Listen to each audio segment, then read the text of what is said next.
کہ لوگ اپنے سسٹم کو چلانے کے لیے نئے نئے طریقے ایجاد کرتے ہیں.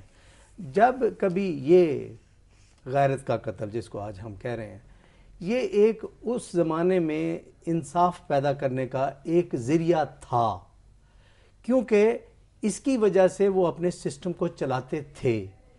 اس سسٹم کو چلاتے چلاتے اس سسٹم میں ابیوز آ گیا. اس سسٹم میں ابیوز آنے کی وجہ سے مسائل بڑھ گئے اور یہ نظام خراب ہو گیا. ناظرین کو تھوڑا سمجھائیے کہ یہ پہلے دور میں بھی، کسی بھی دور میں یہ اچھا کیسے تھا؟ اچھا میرے خیال میں نہیں تھا، لیکن یہ سسٹم کو چلانے کے لیے لوگوں نے خود یہ ایک طریقہ کار اختیار کیا. کیا اس کے پیچھے یہ سبب تو نہیں تھا کہ وہ خواتین کو یا عورتوں کو سمجھتے تھے کہ وہ چیزیں ہیں، وہ ان کی طرح کے انسان نہیں ہیں، جیسے جائیداد ہے، جیسے مال ہے، مویشی ہیں، اسی طرح سے عورتیں بھی ہیں؟ نہیں، میں اس سے اتفاق نہیں کرتا کہ یہ تو آج یہ چیز زیادہ پریکٹس کی جاتی ہے کہ عورت ایک پراپرٹی کے طور پہ، کموڈٹی کے طور پہ، سیکس آبجیکٹ کے طور پہ استعمال ہوتی ہے. لیکن پھر انصاف کیسے حاصل ہوتا تھا اس سسٹم کو چلانے کے لیے؟ کہ سسٹم کو چلانے کے لیے وہ اس طرح کے کام کرتے تھے. کون سا سسٹم اس سے رک جاتا تھا جس کے لیے ان کو قتل کرنا پڑتا تھا؟ دیکھیے، یہ جو اگر جس کو کہتے ہیں نا جو خاندانی نظام ہے اس کو برقرار رکھنے کے لیے جو بچہ لیجیٹیمیٹ یا انلیجیٹیمیٹ کا جو کانسیپٹ ہے اس کے فریم میں یہ چیزیں پریکٹس کی جاتی تھی. یعنی کوئی ایسا کام کسی عورت نے کر دیا جو ان کے خیال میں خاندان کی آبرو کے خلاف ہے تو اس کو سزا دینے کے لیے تو یہ ان کا خاندانی یا قبائلی نظام کو چلانے کے سزا دینے کا ایک طریقہ تھا، کیونکہ تب سٹیٹ نہیں تھی. یہ ہم کہیں یہ تھا. بالکل یہ بات ہے. اس کو میں جوڑنا چاہوں گا، بلکہ ایک بات ہوئی، سردار عطا اللہ مینگل صاحب ایک دفعہ ٹیلی ویژن پہ تھے، ان سے پوچھا گیا کہ آپ سردار کہلوانا پسند نہیں کرتے لیکن سرداری نظام چلا رہے ہیں، یہ کانٹراڈکشن کیوں؟ انہوں نے یہ کہا کہ سرداری نظام کیونکہ جلدی انصاف دے دیتا ہے تو ہم اس کو چلاتے ہیں. جو آج کا ماڈرن نظام ہے وہ 2 4 سال 10 سال بلکہ عمریں گزر جاتی ہیں تو وہ انصاف نہیں دیتا. اس کی وجہ سے ہم اسی نظام کو چلا رہے ہیں جو جلدی انصاف تو دے دیتا ہے. تو یہ جو چیز ہے جس کا ہم آج ذکر کر رہے ہیں غیرت کا قتل، یہ بھی اس کی پریکٹس ہونے کی ایک وجہ یہ ہے. اس جدید دور میں بھی ہمارے ہاں وہ پاکٹس ہیں جہاں پر وہ نظام کی کوئی خوبیاں نہیں ہیں جس کی وجہ سے لوگ ریزورٹ کرتے ہیں اسی طریقے پر جو پریمیٹیو طریقہ ہے. ڈاکٹر صاحبہ آپ اس پر کیسے کامنٹ کریں گے اسی پوائنٹ پہ؟ معذرت کے ساتھ میرا تو یہ اس کے اوپر نظریہ ہے کہ یہ ہمیشہ سے ناانصافی روا رکھنے کا ایک طریقہ تھا اور یہ ثابت کرنے کا کہ مرد جو ہیں یہ مردوں کی دنیا ہے اور عورتوں کی اس میں کوئی جگہ ہی نہیں ہے. تو یہ اور تو کوئی جسٹیفیکیشن ہی نہیں ہے کسی کی جان لے دینے کی. اور قرآن مجید میں تو ذکر ہے کہ وہ جس کی جان بچی کی لے لی گئی اس کو زندہ درگور کیا، وہ قیامت کے دن پوچھے گی کہ مجھے کس وجہ سے یہ سزا ملی. تو یہ سزا جزا جو ہے نا، یہ اس کا سزا کے ساتھ اس قسم کا کوئی تعلق براہ راست نہیں تھا. اگر خرابی کی ہے مرد نے، کسی کو ریپ عورت کو کر لیا، اس میں عورت کا تو کوئی قصور نہیں ہے، اس کو وہاں بھی. مگر آپ یہ دیکھیے جو آنر کلنگز کا یہاں نظام چل رہا ہے، ہم ساری دنیا میں بہت سارے اور ممالک میں بھی فیوڈل سوسائٹیز میں ہوتا رہا ہے. یہ فیوڈل سوسائٹی کی ایک میں سمجھتی ہوں ایک ہے پروڈکٹ.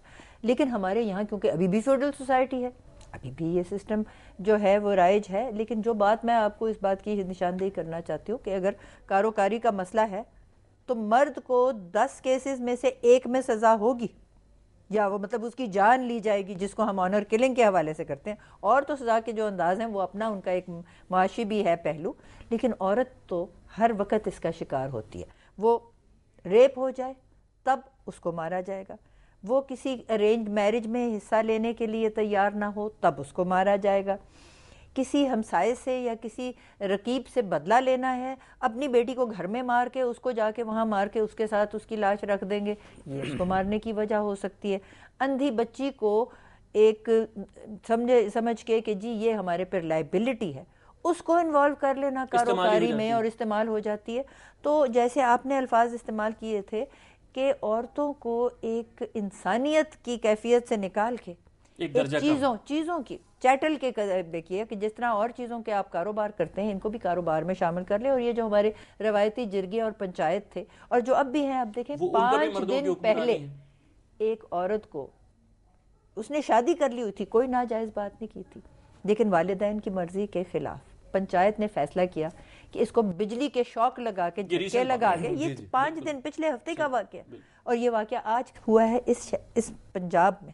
آپ سوچیں کہ ہم کس قسم کے یہاں معاشرے کو ڈاکٹر صاحب مجھے اجازت دیجیے گا، میں مولانا سلفی سے تھوڑی معذرت چاہتا ہوں. مولانا صاحب میں ایک بریک پہ جا رہا ہوں، بریک کے بعد میں وہیں سے واپس آ کے نا آپ سے بات کروں گا اور جاننا چاہوں گا کہ اسلام اس موضوع کے بارے میں کیا کہتا ہے. خواتین و حضرات ہمارے ساتھ رہے گا.